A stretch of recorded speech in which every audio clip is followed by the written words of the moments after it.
మన ప్రభు అయిన యేసుక్రీస్తు నామంలో కూడి వచ్చిన ప్రతి ఒక్కరికి వందనాలు తెలుపుకుంటూ దేవుని యొక్క పరిశుద్ధ గ్రంథం నుంచి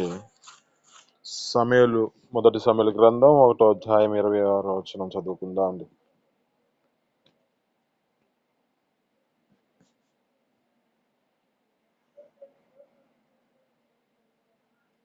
మొదటి సమయలు గ్రంథం 1వ అధ్యాయం 26వ వచనం.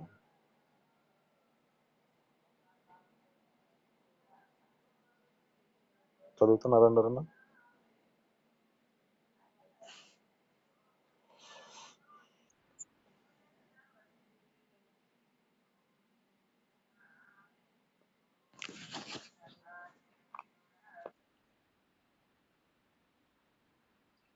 ఇరవై ఆరో వచనం అండి.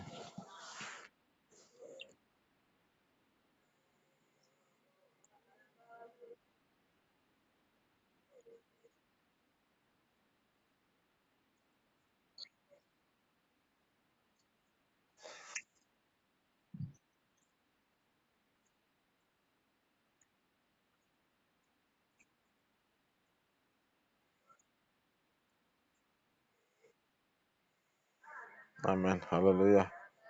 ఇక్కడ మనం జ్ఞాపకం చేసుకుంటే దేవుని యొక్క పరిశుద్ధ గ్రంథం నుంచి దేవుడు ఈ దినమున మనతో మాట్లాడుతున్న మాటను బట్టి దినమున ఒక దేవుని యొక్క సన్నిధిలో ఒక న్యాయాధిపతిగా మంచి సాక్ష్యాన్ని పొందుకున్న వ్యక్తిని మనకు తెలియజేస్తున్నారు.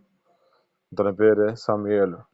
ఈ సమూయేలు యొక్క జీవితంలో జ్ఞాపకం చేసుకుంటే, ఈ సమూయేలు మొదటి యొక్క స్థితి నుంచి మనం జ్ఞాపకం చేసుకుంటే, ఇతడును దేవుడు పుట్టక మునిపే దేవునికి ప్రతిష్ఠించబడిన వారిగా కనబడుతున్న వ్యక్తిగా కనబడతాడు. తన తల్లిదండ్రులు తన జీవితంలో ఏ స్థితిలో నడిపించబడ్డారో, నిందల చేత వేదనల చేత తమ జీవితాన్ని నడిపించబడుతున్న పరిస్థితిలో ఈ యొక్క కుమారుడు అనుగ్రహించబడిన జీవితాన్ని కనబడుతుంది. ఈ యొక్క సమూయేలు ఈ యొక్క జీవితంలో తన తల్లిదండ్రుల చేత దేవునికి ప్రతిష్ఠించబడిన వాడిగా కనబడుతుంది మొదట. అంటే ఈ యొక్క వ్యక్తి తన జీవితంలో జ్ఞాపకం చేసుకుంటే దేవుని యొక్క ప్రత్యేకమైన ఒక జీవితాన్ని దేవుడు అనుగ్రహించాడు ఈ యొక్క వ్యక్తికి. ఇతని ద్వారా ఇంకొక వ్యక్తి ఇతని వల్లే ఇంకొక వ్యక్తి ఉన్నాడు, కానీ తన జీవితాన్ని కాపాడుకోలేని పరిస్థితి కనబడుతుంది ఈ యొక్క వ్యక్తి. మనకు తెలిసిన వ్యక్తి ఆ యొక్క పుట్టుక దినము నుంచి అతడు ఒక ప్రత్యేకింపబడిన వాడై దేవుని చేత వారు హెచ్చరింపబడిన వారై దేవుని దూత చేత మీరు ఈ విధమైన స్థితిలో నడిపించబడండి, మీకు పుట్టువాడును దేవుడు ఆశ్చర్య చేయబడ్డాడని చెబుతూ ఉంటది. అక్కడ ఆ వ్యక్తి జీవితంలో కొంతవరకు కొనసాగించబడ్డాడు, కానీ అతని జీవితంలో ఒక దినాన ఆశల చేత తమ జీవితాన్ని హతము చేసుకున్న పరిస్థితి కనబడుతుంది. కానీ ఈ యొక్క సమూయేలు యొక్క జీవితంలో జ్ఞాపకం చేసుకుంటే మొదటి దినం నుంచి, అంటే ఇతడు పుట్టక ముందే ఇతడు ఒక ప్రత్యేకమైన ప్రతిష్ఠితను కలిగిన వాడిగా మార్చబడిన వ్యక్తిగా కనబడుతున్నాడు. తన తల్లి ప్రతిష్ఠించుకున్నారు. నీవు నా తండ్రి అయ్యా, నీవు నాకు ఒక కుమారుని అనుగ్రహిస్తే ఈ కుమారుడు నీకే అనుగ్రహిస్తానని చెప్పి తన తల్లి ఆ యొక్క సన్నిధిలో మొరపెట్టుకుంటుంది, మొక్కుబడుతుంది. ఆ మొక్కుబడి చెల్లించిన వ్యక్తి తమ జీవితాల్లో నడిపించబడుతున్న స్థితి ఎలాంటిదంటే, దేవుని యొక్క సన్నిధిలో నడిపించబడిన ఆ వ్యక్తిని తన కుమారుడిని స్వీకరించి కొన్ని దినాలు ఆ యొక్క వ్యక్తిని పుట్టిన తర్వాత కొన్ని దినాలు ఉంచుకొని మరలా దేవుని యొక్క సన్నిధిలో ఆ వ్యక్తిని ప్రతిష్ఠిస్తుంది. ఈ ప్రతిష్ఠించుటకు కారణం ఏమిటంటే, తన జీవితంలో దేవునికి ఒక మొక్కుబడి చేసుకుంది. అయ్యా, నీవు నాకు ఇచ్చే కుమారుని మరలా నీకే అనుగ్రహిస్తాను. ఆమె యొక్క జీవితంలో ఆ యొక్క వ్యక్తిని ప్రతిష్ఠించడానికి కారణమైంది. రెండవదిగా మనం జ్ఞాపకం చేసుకుంటే, తన యొక్క జీవితంలో చిన్ననాటి నుంచి దేవుని యొక్క పరిచర్య చేసేవాడిగా మార్చబడిన వ్యక్తిగా కనపడతాడు. ఇతడు ఒక సేవకుడి దగ్గర ఈ యొక్క వ్యక్తిని అప్పగించింది. ఆ సేవకుడి పేరు ఏలి. ఏలి యొద్ద ఈ యొక్క వ్యక్తి పెరుగుతున్నవాడిగా కనబడుతున్నాడు. ఇతడు చిన్నతనాటి నుంచి పరిచర్య నేర్చుకుంటున్న వ్యక్తిగా కనబడుతున్నాడు. అయితే తనకు ఏలి యొక్క స్థితిని బట్టి అతనికి కుమారులు ఉన్నారు, కానీ ఆ కుమారుల యొక్క జీవితాలలో దేవుని యందు ఆసక్తి లేని వారుగా కనబడుతూ ఉంటారు. వారి వారి యొక్క జీవితాలలో దేవుని సన్నిధిలో పరిచర్య చేసే వ్యక్తులుగా కనపడిన పరిస్థితి కనబడుతుంది. ఈ లోకంలో కూడా జ్ఞాపకం చేసుకుంటే మనుషుల యొక్క జీవితాల్లో ఎక్కువ పర్సెంట్ ఏం చేయబడుతుందంటే దేవుని యొక్క సేవకుడి యొక్క కుమారులే సరిగ్గా లేని పరిస్థితులు కనబడతాయి. దేవుని యొక్క సేవకుల యొక్క పరిచారకులుగా వారు ఏం చేస్తూ ఉంటారంటే ఇక్కడ దేవుని యొక్క సన్నిధిలో ప్రతిష్ఠించబడిన వారి జీవితాలు ఏమో ఎన్నో సంవత్సరాల నుంచి దేవుని సన్నిధిలో నడిపించబడి వారి జీవితాలు నడిపించుకుంటూ దేవుని కొరకు సమర్పించుకుంటున్నా కానీ వారిని ఎవరు గుర్తించరు. కానీ ఎప్పుడైతే ఈ యొక్క కుమారులైతే దేవుని యొక్క సేవకుల యొక్క కుమారులైతే వారి మీద వారి వారి జీవితాల్లో నడిపించబడుతూ ఉంటారు. వారి వారి యొక్క స్థితిని బట్టి నడిపించబడుతుంటారు. వారికి ఆత్మ లేని ప్రేరేపణ లేని పరిస్థితులు కనబడుతూ ఉంటాయి. వారి జీవితాల్లో పరిచయం నేర్చుకోరు. వారి జీవితాల్లో దేవుని యొక్క సన్నిధిలో ప్రార్థించటం నేర్చుకోలేరు. కానీ ఇక్కడ ఈ యొక్క వ్యక్తి తన జీవితంలో చిన్ననాటి నుంచి పరిచయం చేస్తున్న వ్యక్తిగా కనబడుతున్నాడు. ఈ వ్యక్తి తన జీవితంలో పరిచయం చేస్తున్నాడంటే ఇతడు దేవుని యొక్క సన్నిధిలో చిన్ననాటి నుంచి నేర్చుకుంటున్నవాడిగా కనబడుతున్నాడు. ఇతనిలో మూడవ స్వభావాన్ని మనం జ్ఞాపకం చేసుకుంటే ఇతడు మనుషుల దయందు దేవుని దయందు వర్ధిల్లుచు ఎదుగుచు ఉండెను అంటుంది. అంటే ఈ వ్యక్తి జీవితంలో మనుషుల దయందు దేవుని దయందు వర్ధిల్లుచు ఉన్నాడని చెబుతుంది. ఇదే మాటలు మనం జ్ఞాపకం చేసుకుంటే మన ప్రభు అయిన యేసుక్రీస్తు కూడా చిన్ననాటి నుంచి అతడు దేవుని యొక్క సన్నిధిలో దేవుని దయందు మనుషుల దయందు వర్ధిల్లుచు ఉండేనని చెబుతుంది, ఎదుగుచూ ఉండేనని చెబుతుంది. అలాగే ఈ యొక్క సమూయేలు యొక్క జీవితంలో కూడా మనుషుల దయలో దేవుని దయలో వర్ధిల్లుచూ ఉన్నాడు. అలాగే మన జీవితాల్లో కూడా ఏం చేయబడాలంటే మనుషుల దయ మనకందు దేవుని దయ మన జీవితాల్లో ఉండాలి. ఒక వ్యక్తిని మనం జ్ఞాపకం చేసుకుంటే తన జీవితంలో ఎస్తేరు యందు దయ పుట్టింది అని చెబుతుంది. అక్కడున్న జనాలకి దయ పుట్టిందంట, అక్కడున్న రాజుకి దయ పుట్టిందంట. మన ప్రభు అయిన యేసుక్రీస్తు రాజుగా ఉన్నాడు కదా. ప్రభు అయిన యేసుక్రీస్తు యూదా గోత్రపు సింహమైన రాజుగా ఉన్న మన వ్యక్తిని మన యొక్క జీవితాల్లో మనలని దేవుడు వర్ధిల్లించు చెయ్యాలంటే, మన జీవితాల్లో కనికరించబడాలంటే, మన దేవుని యందు దయంలో ఉండాలంటే మన జీవితాలు దేవుని ఎదుట మనం సమర్పించుకునే జీవితాలుగా కనిపించబడాలి. ఇక్కడ ఒక ప్రత్యేకమైన జీవితం కనబడుతుంది. ఎస్తేరు యొక్క జీవితంలో ఏం చేయబడిందంటే హేగే నిర్ణయించిన అలంకరణ తప్ప వేరే యొక్క అలంకరణ తీసుకోలేదు. హేగే తెలుసుకు ఎలాగా దేవుని యొక్క సన్నిధిలో సిద్ధపరచాలో, ఆ యొక్క రాజసింహాసనానికి ఎదుటిగా ఆ రాజు ఎదుటికి తీసుకెళ్ళినప్పుడు సిద్ధపాటు ఎలా చేస్తే ఎలా ఆకర్షించబడతారో ఆ యొక్క వ్యక్తికి తెలుసు. దినమున మీతో మాట్లాడుతున్న మాటను బట్టి కూడా ఆ యొక్క రీతిలో జ్ఞాపకం చేసుకుంటే ఆ యొక్క హేగేని మనం జ్ఞాపకం చేసుకుంటే ఒక సేవకుడిగా మనం భావించుకోవాలి. ఈ సేవకుడు ఈ యొక్క దయ పుట్టడానికి కారణమైన ఈ యొక్క వ్యక్తిని ఎలా సింహాసనం ఎదుట తనను కూర్చోబెట్టాలో, ఎతడు ఆ యొక్క రాజు ఎదుటకు తీసుకెళ్ళి ఆ రాజు ఎదుట నిలబెట్టాలో అలా సిద్ధపాటు చేయగలిగిన వాడు హేగే లాగా మన జీవితాల్లో సేవకుడిని మనం భావించుకోవాలి. ఈ సేవకుడు మనల్ని తీసుకెళ్లి దేవుని ఎదుట మనల్ని నిలబెడతాడు. ఈ సేవకుడు తన జీవితంలో హేగే నిర్ణయించాడో అలంకరణ, అదే అలంకరణ దేవుని యొక్క మాటల చేత మనం అలంకరించబడిన వారుగా మార్చబడాలి. ఈ దేవుని యొక్క మాటల చేత మనం అలంకరించబడిన వారిగా మార్చబడితే ఆ దేవుని ఎదుటికి వెళ్ళినప్పుడు దేవుడును మన యందు దయ పుట్టించగలుగును. ఇక్కడ అంటున్న మాటను బట్టి ఈ సమూయేలు యొక్క జీవితంలో దేవుని దయందును మనుషుల దయందును వర్ధిల్లుచూ ఉన్నాడంట. ఈ మూడో అనుభవంలో ఇతని జీవితంలో జ్ఞాపకం చేసుకుంటే యేసుక్రీస్తు వలె అక్కడ అంటున్న మాటను బట్టి మనం చదువుకుంటే అక్కడ 1 సమూయేలు గ్రంథం 2:26 అంటాడు, దేవుని దయందు మనుషుల దయందు వర్ధిల్లుచూ ఉన్నాడంట. ఇలాంటి వర్ధిల్ల జీవితం మన జీవితాల్లో ఉండాలి కదా. మన ప్రభు అయిన క్రీస్తు వలె మన జీవితాల్లో కూడా ఎదుగుతూ నడిపించబడాలి కదా, వర్ధిల్లుతూ జీవించాలి కదా. 4వ అనుభవం మనం జ్ఞాపకం చేసుకుంటే 4వ అనుభవం ఇతనిలో ఏం చేయబడలేదో మనం చదువుకుంటే ఇతని యొక్క జీవితంలో ఒక ప్రత్యేకమైన జీవితాన్ని కలిగి ఉన్నాడు కనుక ఈ బాల్య దినమునే నుండి దేవుని యొక్క స్వరమును వినివాడుగా కనబడుతున్నాడు. ఆ దినాల్లో జ్ఞాపకం చేసుకుంటే ఆ పరిస్థితి ఎలాంటిది అంటే, దేవుని ప్రత్యక్షమగుట అరుదు అంట, తక్కువ అంట. ఆయన ప్రత్యక్షతను చూడలేని పరిస్థితులు కనబడుతూ ఉంటాయి. కానీ ఆ దినములలో ఈ బాలుడగు సమూయేలు ఆ దేవుని యొక్క స్వరాన్ని వింటున్న వ్యక్తిగా కనబడుతున్నాడు. దేవుని యొక్క స్వరమును ఆ యొక్క స్వరమును విని ఆ యొక్క వ్యక్తి తన జీవితంలో దేవుని ఎదుట సేవకులు ఎదుటికి వెళ్తూ ఉన్నాడు. 2 మార్లు వెళ్ళాడు, 1 మారు వెళ్ళాడు, 2 మారు వెళ్ళాడు. అయ్యా నన్ను పిలిచావా అని నిద్రపోతున్న వాళ్ళు లేపి మరలా సేవకుడు చెబుతున్నాడు. ఈసారి గ్రహించి ఇతనిని పిలిచింది యెహోవా అని గ్రహించి, ఈసారి నిన్ను పిలిస్తే చిత్తం ప్రభువా సెలవిమ్మని చెప్పమని చెబుతూ ఉన్నాడు యొక్క ఏలి యొక్క బాలుడగు సమూయేలుకి.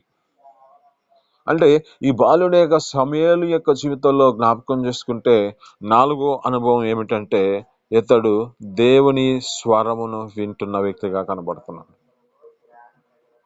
మన జీవితాల్లో ఏ స్వరాలు వింటున్నామేమో, మన జీవితాల్లో లోకపరమైన సమస్యలు, లోకపరమైన ఆలోచనల చేత, ఆచారాల చేత మనం నడిపించబడుతూ అనేకమైన స్వరాలు వింటూ ఉంటాం. కానీ మన జీవితాల్లో దేవుని యొక్క స్వరమును వినేవాళ్ళుగా మనం మార్చబడాలి. ఆ దేవుని యొక్క స్వరమును వింటే మన జీవితాల్లో ఒక దీవెనకరమైన స్థితి కలుగజేయబడుతుంది. ఈ దేవుని యొక్క మాటలను మనం అంగీకరించగలిగితే, ఆ దేవుని యొక్క స్వరాన్ని వింటే మన జీవితాల్లో ఆత్మానుసారంగా ఈ సత్య స్వరూపి అయిన ఆత్మ మన మీద ప్రవేశించడానికి అర్హతను పొందుకున్న వారిగా మార్చబడతాం. ఈ సత్యస్వరూపి ఆత్మ మన జీవితాల్లో ఏం చేయబడుతుందంటే, ఆ యొక్క దినాలలో మనల్ని కాపాడుతూ ఆదరిస్తూ మన జీవితాల్లో నడిపించగలిగినది ఈ యొక్క దేవుని యొక్క స్వరము. దేవుని యొక్క స్వరమును వింటున్న మన జీవితాల్లో ఏ విధమైన స్థితిలో నడిపించబడుతున్నా, ఆయన స్వరమును వింటున్నావా, లేక లోకపరమైన ఆచారాలలో, లోకపరమైన ఆలోచనలలో, లోకపరమైన స్వరాలు విని నీ జీవితాన్ని ఏ స్థితిలోనికి తీసుకెళ్తున్నావు? అందుకే అంటాడు ఒక మాట, మనుషులని నమ్ముకొనుట కంటే యెహోవాని ఆశ్రయించుట మేలు. ఆయనను మనం ఆశ్రయిస్తే చాలు, ఆయనని ఆశ్రయించి ఆయన మాటను, ఆయన స్వరముని వింటే చాలు, మన జీవితాల్లో చేయవలసిన దీవెనలన్నీ దేవుడు చేయగలిగినవాడు. ఇతనిలో 4వ అనుభవం దేవుని స్వరాన్ని వినినవాడిగా కనబడుతున్నాడు. 1, తల్లిదండ్రుల చేత దేవునికి ప్రతిష్ఠించబడిన వాడిగా కనబడుతున్నాడు.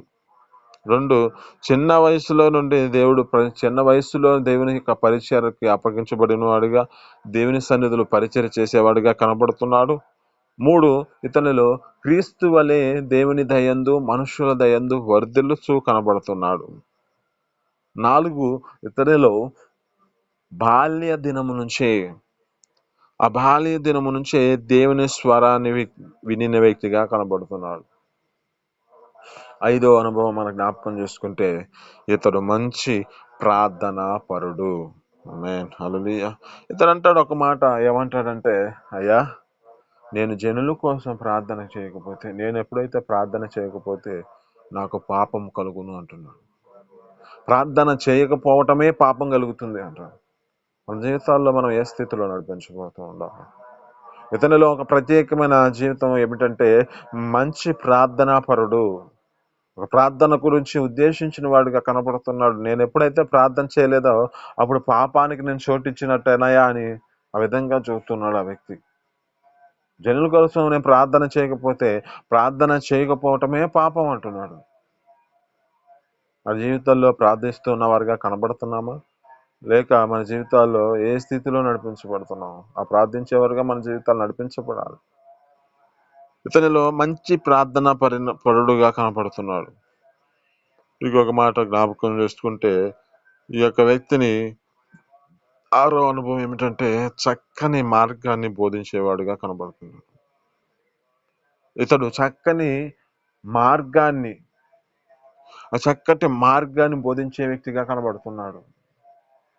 ఈ మార్గములు మన జీవితాల్లో కూడా మనం అనేక మందికి బోధించేవారుగా, అనేక మందిని దేవువైపుకు మలిచేవారుగా, మన జీవితాల్లో అనేక మందికి ఈ మాటలను ప్రకటించేవారుగా, ఈ మాటలను మనం బోధించి అనేక మందిని దేవుని వైపుకు తిప్పేవారుగా మనం మార్చబడాలి.